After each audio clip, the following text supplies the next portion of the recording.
This toy merchant, I'm excited to see because we did see glimpses of K-Dead's toy merchant yesterday, and Chris being able to utilize this toy merchant, rightly so, because again, Priestess was banned. So now we see that Moonlit River Park will be the map.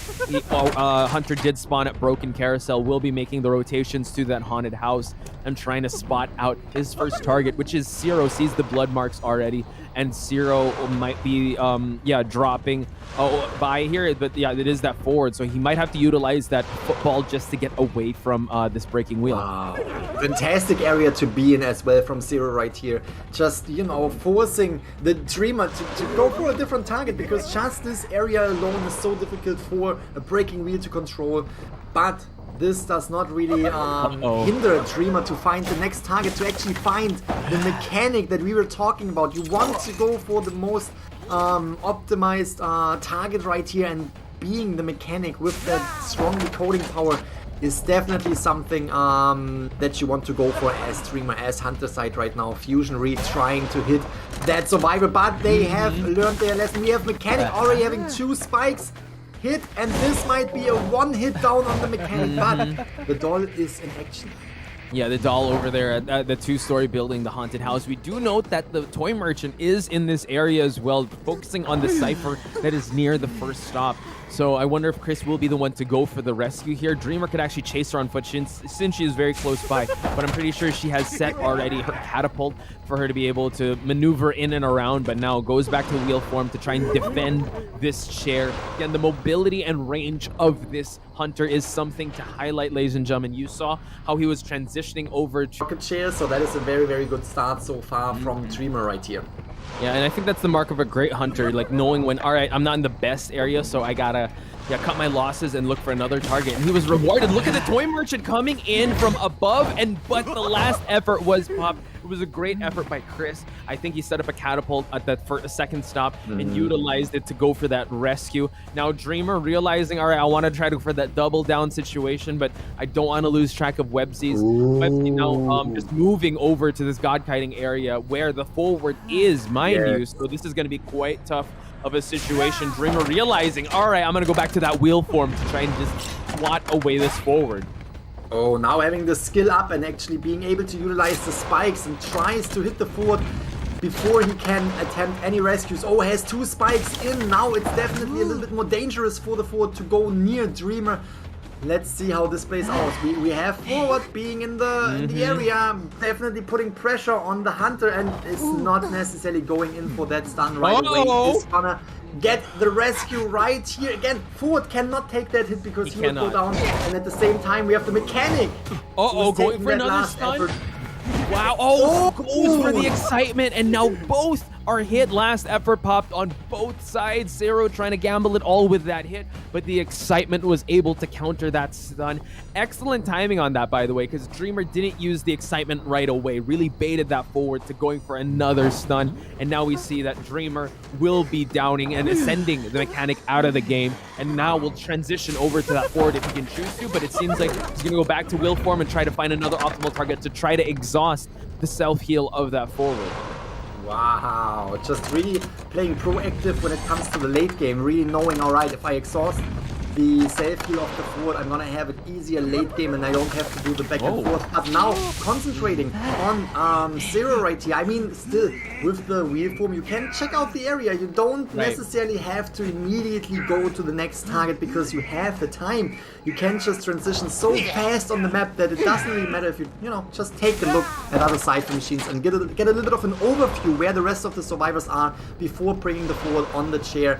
And now we can see again the mechanic stall is just standing there, is being used, but 2 cipher machines remaining. I'm curious to see how the survivor side will handle this. We have Chris coming in as toy merchant. We also have right here the coordinator coming in. So this means nobody is decoding right now.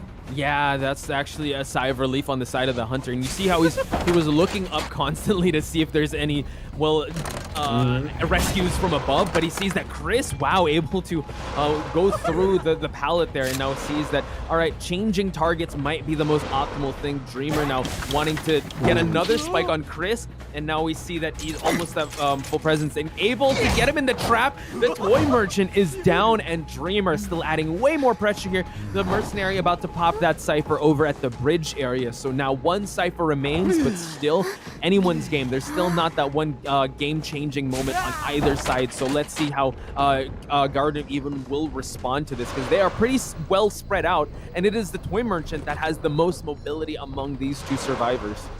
Look at them just staying there, giving to Nidus, but also trying to hide, to buy more time. You can see the mercenary really forcing Dreamer to stay in the area and trying to give more time to the forward who's decoding that last Cypher machine.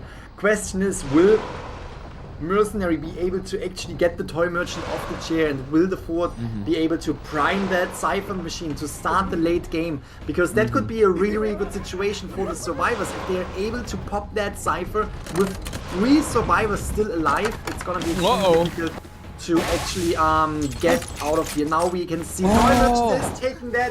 Mercenary was still trying. Oh, mercenary was blocking. The mercenary. Excellent job. And now it's mercenary's time on that rocket chair, but this is just buying more time for the survivors to pop that Cypher. And he did take note that there is a mechanic stall inside the factory and goes for the trap. Tries to go for a placement. Oh my god, he was able to get it. Did he bait any movement? No. The toy merchant is still staying up there, waiting for the time for her teammate to prime that Cypher. And now this is actually a tough spot for Dreamer to be in, because the mercenary does take a longer time on the rocket chair before Chris is able to utilize that catapult. We do see that he is just waiting for that Cypher to be primed. But yeah, it's the waiting game from both these players. And we see that the forward is about to prime that Cypher. Toy merchant cannot take another hit, but with that popped Cypher, possibly can, drops down, waits for the pop to happen, and now the end game is at 9. What a fantastic play on the survivor side, and now we can see they are very split up. We can see forward going to be execute on the other side, and this might actually be the chance of at least one survivor out of there. We now have the mercenary being chased right here, which will probably end up in the down that will happen. Oh! Able to escape with the dash. Not that that necessarily matters, because if he is taking that hit, mercenary will go down either way. Oh, it actually matters. If he was taking that spike, he would go down with the skill. Oh! Yeah, can't get the snap just yet. So excellent utilization here. Dreamer now put in a tough spot, because the dungeon is right there. The forward is already able to open, and now we see that he has no more elbow pads to utilize. Wants to trap him. He can go for that snap, but the delayed effect. Oh my god, he can still make it to the dungeon, Grizzly. Oh my god. Trap placement, will slow him down just a little bit. And now we see that the toy merchant about to exit. Can he make it in time? Oh my god, he's not going to be able to make it in time. Dreamer hitting him away from the dungeon. It was so close, but it is a tied game, Grizzly. A good ban on the side of Garden of Eden's Bacon. That is for sure, that is for sure. It's gonna be a very interesting match. This time, a little bit of a different lineup when we look at the survivors, and this time it might end up a little bit different. Again, both sides just need more points than the other side. Either 3 survivors eliminated, 3 survivors are out of the gate to secure the victory in this first round. We can see Bacon going into the direction of the mechanic already. Will he find the mechanic? No, he's going to take a sharp right here, finding what is K-Dead, the patient. That could still be a very good find early in the game. Yeah, just utilizing the skill just from sliding and then going back to the slide here. So K-Dead now has to be the first one to take this first kite, while everyone else, the mechanic, being unseen and untouched. So this is actually a good start for Fusion here. K-Dead just has to be very careful not to get another spike in him. Can eat one more hit, but yeah, another spike is going to be an immediate down for K-Dead. Uses once again just to get to the second floor, changing levels. I love it. Ooh, Bacon really forcing him to go down right here. Tried to throw it, was not throwing it far enough, and that is giving K-Dead time to actually transition into the building. We saw how Garden of Eden was able to kite around in that building and forcing the breaking wheel to change targets. But now Patient already has 2 spikes attached to himself. If he's taking the trap, he will go down with the swing. First survivor down in a really good kiting area. The thing is, Patient was already having the 2 spikes attached to him, which is making it a little bit easier for Ethan to go down to hit the K-Dad on the with the normal swing, and is now bringing him. I'm sorry, I'm very excited because you can see Survivor is in the basement, and this is definitely a lot of pressure now on Fusion's side. Yeah, and look at that. You already sniping out Bossy. This is the long portal that was given, waiting for them to make a move here. And yeah, Bacon utilizing the mobility and the excellent speed of this breaking wheel just to patrol around this basement. It's going to be quite tough to go for that basement rescue. Polar's in the immediate area now. Will go in and out of the portal there. But K-Dead, you know, I feel like they might actually have to sacrifice him because they still have the mechanics doll. So technically it's still 4 people decoding while the patient is already running out of time. Bossy once again being very careful here. Oh, he needs a spike, and it seems like Bacon is going to be prioritizing this forward now. We can see he still has the blink prepared, so he might actually try to get Bossy right here, maybe with another you know, wheel form spike, which will put a lot of pressure on him.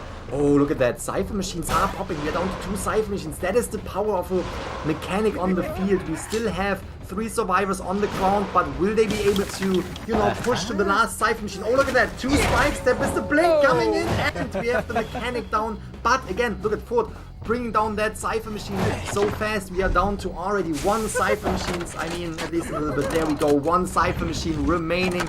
We are in the late game yet again. Not even thinking about bringing the mechanic to the chair right away, because you can just cross the entire map in the wheel form and then still come back for that mechanic if needed.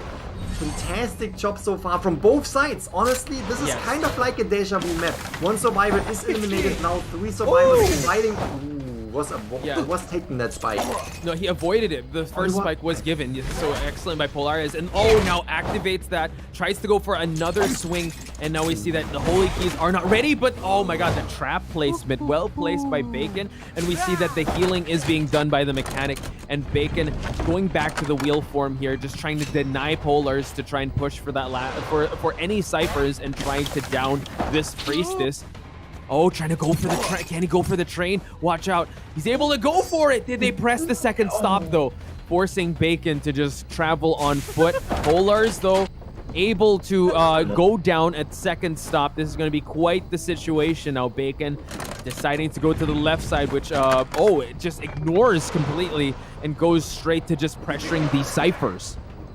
As I mentioned, this is almost like a deja vu, where we have the 3 survivors trying to bring down the Cypher machines, trying to set up everything for the late game and really buying more time. We can now see the slow vaulting animation. Will it be enough for the mechanic to get away? Yes, it will. Was trying to hit through right here. Bacon is really trying to get the eyes on the mechanic. Was damaging the mechanic and is concentrating on the Cypher machines. You want to prevent the survivors from decoding that Cypher machine. Oh, actually crossing the entire map right here, trying to snipe out Polar. While I think what was the forward was actually able to go to the Cypher machine.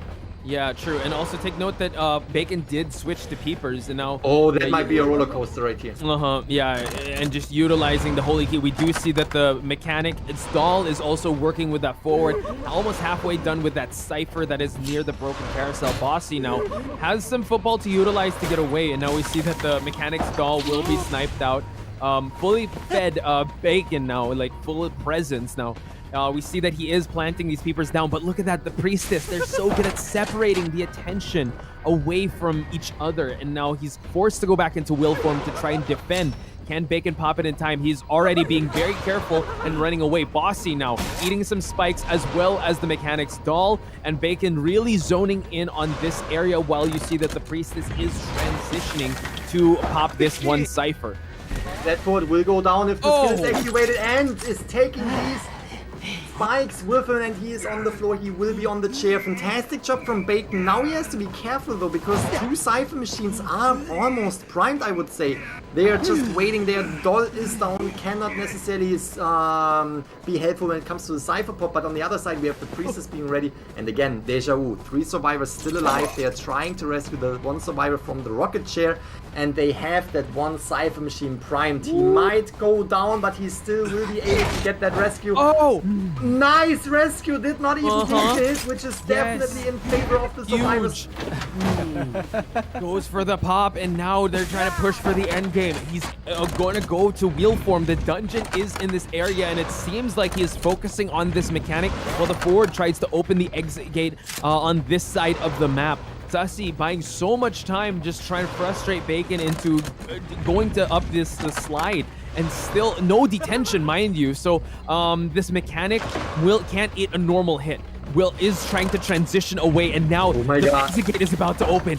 Sussy now, in between him and gets the snap, and now we see that it might be a tied game. We are guaranteed a match number 3, Grizzly.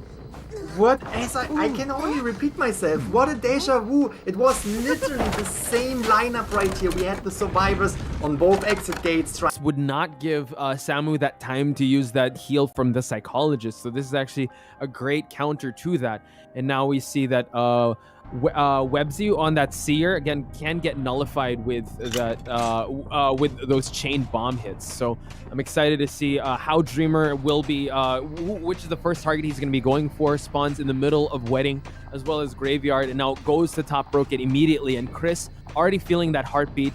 Didn't drop a letter just yet, and Chris will be in the area, but so far able to hide away. So this is a great sequence by Chris to be able to avoid Dreamer so far, because he thought he was at the back part, but no.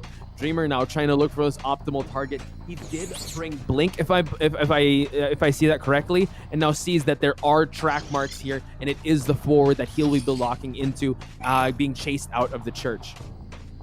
That is definitely going to be very, very interesting. Look at the Dreamer. Look at the rotation as well. Dreamer definitely thinks there might be someone here, but there isn't. The coordination of that survivor team and also the communication of that survivor team is extremely strong. We now have the Psychologist, and as you mentioned, Psychologist might be not the worst target to go for, but even with that, first bomb is hitting, might be another hit right here, and still with the bombs there is the possibility for the Psychologist to heal up. As long as she's able to avoid these bombs now, as long as she is able to heal up just a little bit, she will be able to stay alive for a little bit longer to prolong that kite, and it seems like she almost did that. Oh, she took it just the moment she was healed. Fantastic job. She is. Oh, the owl is coming in through. Wow. That is why the Seer is so dangerous, because Seer can prolong the kite by so much. The Cypher machines are being decoded. We can see Ford is halfway done. Fantastic start on Garden of Eden's side right here with the Psychologist. Now just trying to get away from the rocket chairs as far as possible, giving the survivor team even a little bit more time to decode.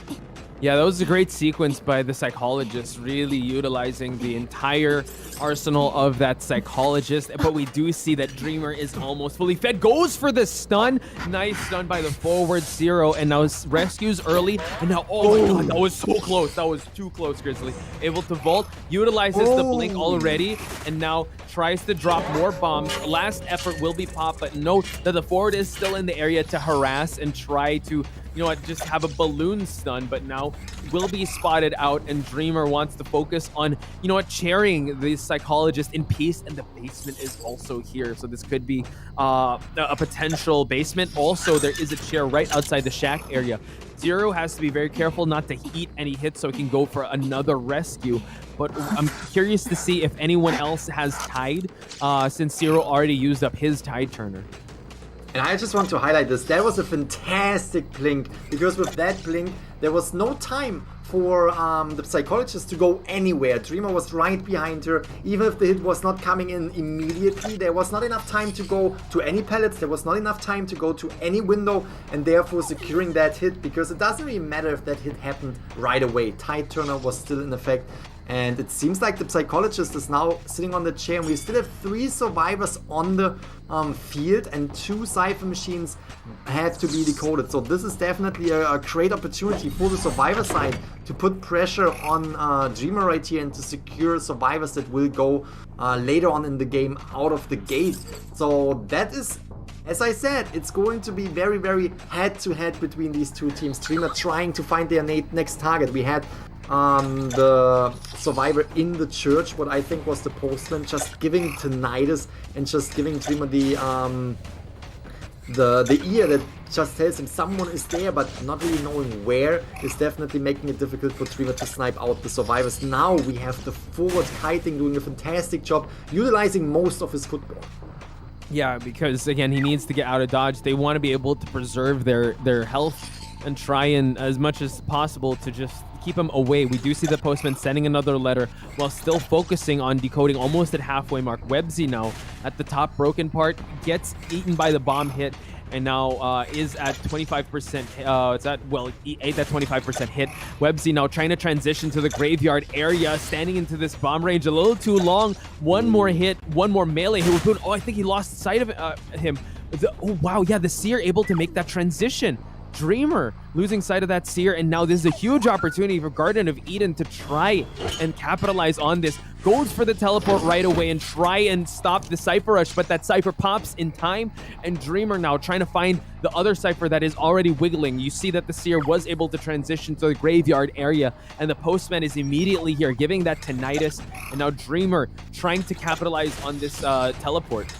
But look at the Cypher machine progress in the bottom left. We have the Ford who is almost priming that Cypher. And even with the postman taking these bombs, that might be... Oh, maybe it's not enough time. Is it enough to pop that Cypher? It seems like the prime is almost done. It will not happen yet. Fantastic timing for Dreamer right here. Bringing down the postman just in time to get him on the chair. But still, we have Zero as forward with a little bit of football left who can come in as rescue. You can also see that they're switching it out. We have the Seer now on the... Yes, the Seer on the Cypher machine. Forward is trying to come in right here. Is trying to get the rescue. He will most likely go down, but that's absolutely fine. No, actually avoiding that hit right here. Ooh, that could be a rescue. Ooh, there comes the Cypher pop will happen, and there we go again. 3 survivors on the ground. They will split up to the gates. Is this another deja vu map as we have seen them before in round number 1? This is actually quite the same situation, but let's see, because Dreamer is fully fed, no detention, but these chain bomb hits could prove to be a changing factor in terms of hitting that that forward. But now he knows he's given that buff when it comes to kiting. Postman already at the red carpet, and we see that Zero. Oh my God! Wait, teleport is ready. Teleport is ready. Can they make it out in time? The Postman. Oh my God! That hit almost landed on the Seer. Postman being chased away from that exit gate, and you see that the forward already making a scramble and trying to transition to a most optimal spot. And the Seer still trying to push for that exit gate to open. Forward also opening the exit gate at the back. And we see that it might actually be a 3-man exit. Forward has to open up this exit gate, but the teleport has already been utilized. Zero can take his time because Bonbon, once again, quite slow when it comes to just transitioning while walking. And a Dreamer trying to close out that distance, but the gate is already open, and Garden of Eden will take 3 points away from this match. As we said before, as we mentioned, we might see the situation where, you know, what you can do, I can do better. And this is going to be Bacon right here coming in with the Guard 26. Again, just want to remind everyone, we are seeing a match where Garden of Eden is on the hunting side, and what they want to achieve is a tie. If they can get 2 survivors out of the gate, out of the game, they will win this round number 2. And Guard 26, definitely a hunter that is capable of performing as expected with the 2 survivor elimination. Let's just see how this plays out. We have the coordinator that we have been waiting to see, and she is going to be first kite. As soon as that flare gun is gone, she has no ability, no skills to utilize to prepare. Ooh, nice hit again. Now she has nothing to utilize against Bacon right here, and might be a really, really good first find for the hunter side. Look at that avoidance of the bombs though. And we see also the same accessory, can I just say? And now Coordinator 8, another hit. One more melee hit would definitely bring her down. Bacon almost losing sight, but we see that Polaris again trying to shift towards a better kiting spot. Oh my god, the chain, getting the melee hit. Coordinator is down early, and she does not have a flare gun to utilize anymore. Bringing the question, how are they going to respond to this early down of this Coordinator? We do see that no ciphers have popped just yet, so Bacon is in a prime position here. But the thing about Bonbon is that camping is great, but map presence not so much, because he's gonna have to overextend himself coming into this. Does a little cleanup in the church area, but it seems like they might be prioritizing another cipher since she was chased out of the church. That is very right. You brought up a very, very good point that Bacon, Scar26, definitely a great hunter to just sit on top of the chair and prevent other survivors from a rescue. But at the same time, this is exactly what we are talking about. Scar26, such a good hunter when it comes to providing a tie, right? Providing the 2 survivor elimination. At the end of the day, this is what it comes down to. Bacon wants to get that tie, so just sitting on that survivor, letting the rest of the survivors decode the cipher machines is exactly what is fine by him, because he got that Coordinator down so early in the match. Now he can really concentrate on just letting her out of the game. But that might actually be a rescue right here. We have to rescue on the Coordinator, and this might actually be a difficult situation. Bacon realizes, okay, I was hoping for the Coordinator to just go back, but was rescued by the forward. Bossy buying more time, but as you can see, Bacon really just concentrating on his main target right here, which is the Coordinator, and trying to get out that first survivor and then concentrating on the second elimination. Yeah, that overextension might that might haunt him in the future, but let's see if Bacon can down this Coordinator early on. Get a 25% hit. One more would probably do it for Polaris. Polaris moving away. Time bomb hit, not gonna get it. And now we see that Fusion's Polaris will eat that bomb hit. 3 ciphers still remain. They're still working on it, but yeah, the overextension did leave that backdoor rescue from that forward. Excellent stuff, and that Priestess still has a lot of portals to utilize. Wanted Order is going to be popped up. And now, as you mentioned, the win condition for Bacon is just to get that tie. And looking at the cipher progress, he just needs one more survivor to down and just camp that survivor out on the rocket chair. That is for sure, but we have seen it before where, you know, 2 survivors just concentrating on the cipher machines. One is on the rocket chair. Nice escape right here, and we can see how Bacon is trying to prevent everyone from decoding. Oh, this might actually be a really good portal, and catching up on K-Dad right here, who was utilizing his skill, utilizing it again. Wow, to get more distance and to also lure away the hunter from the rest of the team to give them the opportunity to decode. But Bacon is not doing that. Bacon is not playing that game. He's going back to the survivors because he knows the most cipher machines are on this side of the map. So let's just focus on that, and let's focus on these survivors. Again, everything is still on the table. We have seen this over and over again. One survivor being out of the game, and then we have the survivors fighting for either a tie or maybe even a 3 survivor escape. Let's see if Bacon is able to get another survivor through the out of the game, now hitting the forward, but he still has an entire football left, at least almost an entire football. Wow, and you see that they are trying to push for ciphers here. Bossy now going to the shack area, trying to use that time bomb for him to be able to down that forward. But so far, Sussy being in the area, yeah, it's to clean up those portals, just to make sure they don't have that much mobility in the map. And now Sussy leading Bacon to the corner here at the graveyard, so leaving the forward open to just decode in peace. But Priestess eats another bomb hit. Bacon able to go for the blink, but not quite there. And we see that Sussy bring him to the back part of the graveyard. So now Sussy being able to kite for a while, because one cipher does remain, and we still have yet to see our second survivor on a rocket chair. Bacon now put in a tough spot here, wants to down Sussy, but denying it, goes for the time bomb, and now Sussy being the second one to fall to the bombs of this Bonbon. Very, very curious to see how this plays out, because again, there's one cipher machine remaining, and it is almost prime, and there's one survivor coming in for the rescue. It is another Deja Vu map. The question now is, will Bacon be able to get another survivor out of the game? Oh, nice hit, and Patient being able to actually rescue before he goes down. Cypher Pop is coming in.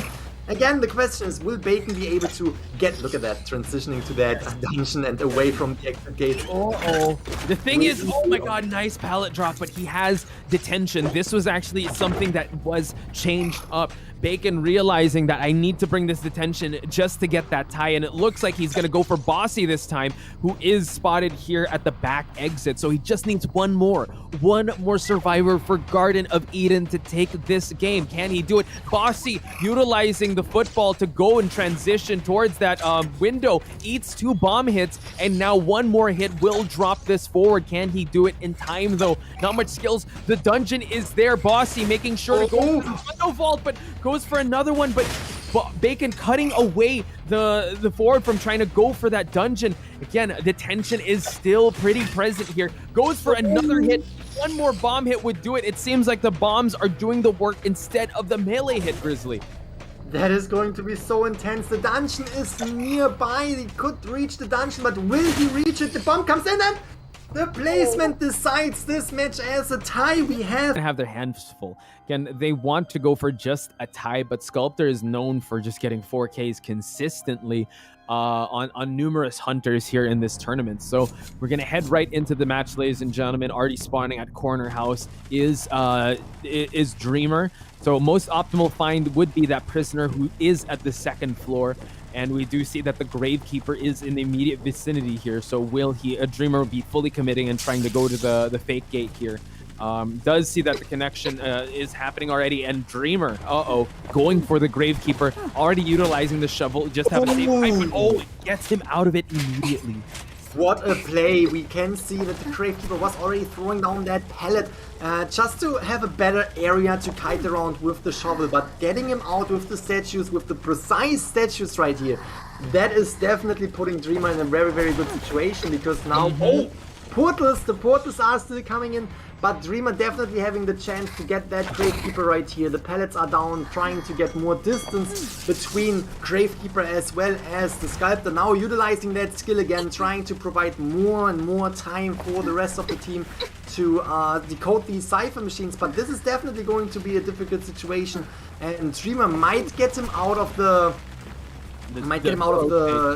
skill, but that might actually give the option for the Gravekeeper to kite even longer. Yeah, and I love that he's going back to these pallets, because he's going to try to hide underneath them, but we see that Dreamer trying to cut him off, able to go underneath, forcing Dreamer to utilize the skills of the Sculptor. Goes for the blink, but misses, and now the Gravekeeper buying so much time, forcing him to break those pallets and transitioning away. Looking at the prisoner side, 2 Cyphers are almost primed, so we see that the Gravekeeper going to the corner already, realizing that he has no more resources to go with. At least he can buy some time and try to struggle away while all these Cyphers try to pop. That looks like a 3 Cypher prime here. We see that the Priestess also at the graveyard area, almost done with halfway, and now with the forward already making his way to go for the rescue. That is fantastic. We're gonna see the stun happen right here. We're gonna see the rescue from the chair, and now we have the Titan effect coming in place, which will definitely give to... look at that! Not hitting him against anything, not pushing Dreamer against an obstacle. Now having the chance to go again for the Gravekeeper, but he is avoiding every single hit of the statues. Fantastic job from the Gravekeeper right here. Will he be... was just wondering if he was able to actually get to that pallet, but with that statue that was pushing him towards the Sculptor was able to land that hit. You can see the forward coming in with another hit! Able to get him! Oh my god! What timing! He was able to get the pallet boost, and also, once he was able to get that stun, buying more time for this very slippery Gravekeeper to just continue his kite. We do see that the prisoner is out and about, just decoding freely without being harassed here, and we see that he's changing up the connections constantly and trying to just prime as much Cyphers as possible, giving that false sense of security. The blink was already utilized early game, and the skills being cooled down, and Garden of Eden, oh my gosh, again, this Gravekeeper is doing the work, Grizzly. And we can see that Prisoner is almost popping off the 3rd Cypher machine. Garden of Eden really wants to secure the points, but Fusion right here. Dreamer landing the hits with the statues yet again. We're gonna see the Gravekeeper going back to the mana, since he was already on the chair twice. And this time we can see that 2 Cypher machines are remaining. Curious to see which survivor will be the next target. Most likely the concentration will be on the prisoners, and he's the main decoder, and you want to slow down the decoding. You can already see 2 Cypher machines remaining. And if you notice that the wanted order was placed on that prisoner, so it sniffed out where he was at in this side of the map. We do see he's going by an alleyway, fully fed sculptor, has those target statues. Quite the intense cutting session. The prisoner eating some hits here, does have an electric shock to utilize, and Zero, you know, already just going for high grounds here in the second floor just to guide the sculptor away from the prisoner. We do see he drops a pallet here. Quite the intense situation. He does eat a regular hit, but drops some pallets here just to just try and contain the hunter as much as possible. 1 Cypher remains while we see that the priestess is healing up the prisoner. Forward was taking that hit right here, but still is alive. Is only 1 chip damage away from going down, but we have Dreamer right here in need to concentrate on the rest of the survivors, in need to concentrate on the Cypher machines, because there's only 1 Cypher machine left, and even if you go for that forward, you definitely need to concentrate on the rest of the team as well. You cannot keep the entire attention on the last survivor. No, you have to prevent them from decode the Cypher machines. 1 ship damage happened, and there comes another hit. Prisoner now still getting a chance to get away. Yeah, we do see that the priestess is healing up that forward, but oh my god, again, the target statue is finding its mark. And you know what? You gotta love it. Dreamer forcing them to play defense, and now the basement Grizzly. Dreamer just solidifying, cementing his lead here, going for the second survivor on a rocket chair. And it seems like the forward is the one that's gonna try to go for that rescue while the priestess tries to prime a Cypher. Note that the forward does have a perfume. And we do see that the priestess is at the area already, just giving some tinnitus as well. And we see that he is destroying the holy keys here. Priestess is ducking, so he primed and ready to try to go for that rescue. The forward is almost at the so close to priming this last Cypher. Very curious to see how this plays out. We can see the portal coming through. Most likely the rescue happens immediately. Again, as you mentioned, Ford is trying to prime this. They are now trying to just spend as much time as needed. And the stun comes in. Is this enough time to prime that Cypher machine? We're gonna see how Dreamer knows that. The Cypher pop happens. Dreamer knew it and was actually utilizing the statues to bait the Cypher pop, bring down the prisoner right away.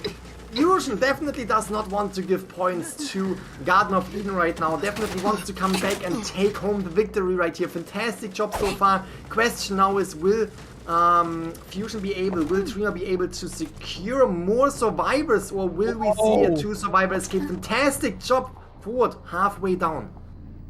Yeah, and we see that the forward being chased out of that exit gate. We do see that it is almost primed and ready. The priestess is also there. Can they afford a tie? We are seeing that Dreamer is guarding. Goes to the teleport right away. They escape the exit gate. It's not done yet, and the tram hits both of them. Oh my god, Dreamer!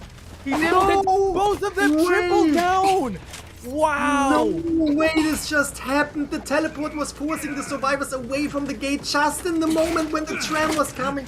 This is such a game changer right here for Dreamer. Fantastic job from Garden of Eden. But that timing right here, I can't believe what my eyes are seeing. A 4 survivor elimination, a 5-point game for Fusion. And this is definitely Slade would have his plate full in terms of trying to down these survivors, and along with Bossy, with the postman, can definitely help the Cypher rush from happening. But you know what, Slade has the weight of the world on his shoulders. Let's see how he does, ladies and gentlemen. Is it going to be Fusion? Is it going to be Garden even? Let's find out here. Slade already spawning at No Man's Land, already at the center, and spots out the mechanic early on. So this is an excellent find on Slade's side, dropping the peeper just to make sure that, oh my god, going for the pallet drop to start things off. Great sequence by Sussy, and now he sees that Slade has to being forced to chase up here, trying to play some mind games to wait for the drop to happen, but Sussy not going for it just yet, waiting for the vault to happen. Now we see that Sussy making a transition all the way to the graveyard side, preventing the mercenary from finishing that Cypher. Oh, and that's a very, very good early down right here on the mechanic. Main decoder is down. The doll is placed, so that's definitely going to be still a helpful situation for the rest of the survivors. Still another decoder on the ground, basically. But the question is, will Slade pick up the pace? I mean, he has to, right? He cannot sit on the chair. He has to immediately transition away to prevent survivors from decoding more and to also bring down more survivors. Because you can wait. The mechanic's doll was in the locker, and now he just cleaning up right away. Yeah, it's sort of just making sure that the mechanic, he doesn't have to worry about an extra survivor or an extra body for them to decode. But it seems like they're contented with just trying to push some of these ciphers. Mercenary just trying to push that cipher from happening. But you know what? The peepers would slow down that decoding from happening. And we see that the postman still sending some letters. Mercenary does have that buff when it comes to rescuing, so it seems like the team is opting for that rescue to happen. But it seems like Polar is just being chased away, and it seems like the mechanic will be going back to the manor.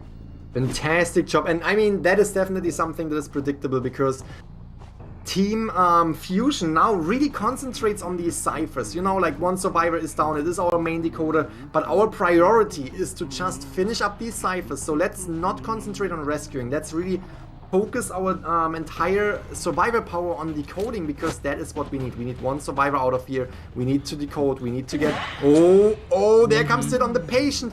We need to concentrate and bundle our power towards the cipher machines. Fantastic job from Haydet to really establish some distance right here, but Slade is not letting loose. Slade is concentrating on that one survivor right here, because that is what he needs to do. He needs to put pressure on the cipher machines as well as the survivor. But look at that, Haydet just going around that area, probably throwing down another pallet right here, forcing Slade to actually... Oh, nice. Destroy a pallet or utilizing that foggy blade.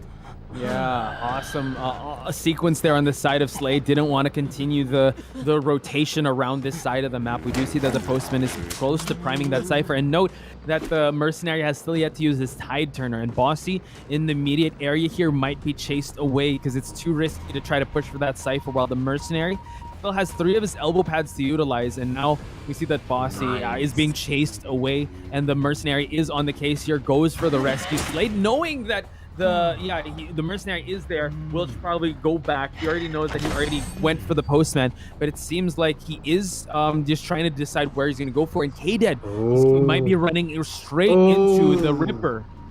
That might be extremely strong right here for Slade, because he can now go and continue the chase of the patient, who only has one more hook left to utilize. Fantastic job from Slade, really focusing on that survivor.